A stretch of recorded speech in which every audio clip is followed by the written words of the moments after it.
Hello everybody, again welcome back to our channel. Today also we have brought you another tutorial video where I will be showing you how you can simply delete your Amazon order here in your Amazon app. But before we start with our video, do make sure to like our video, subscribe our channel, and yes, we will simply just start our video there. So if you guys want to do it, so first of all just go to your mobile phone and go to your Amazon shopping app.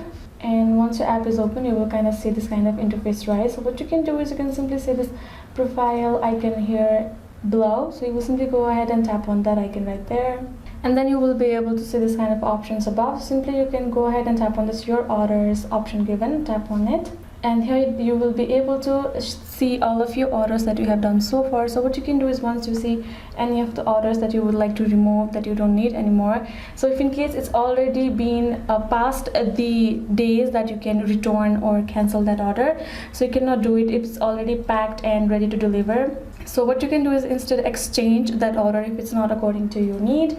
Otherwise you will simply go ahead, find your order and tap on that order and simply be able to remove it or delete that order from your cart or your orders from your Amazon. So yes guys, this is how you can simply do it. If you have more concerns, do leave them in the comments below, and yes, I will see you guys next time.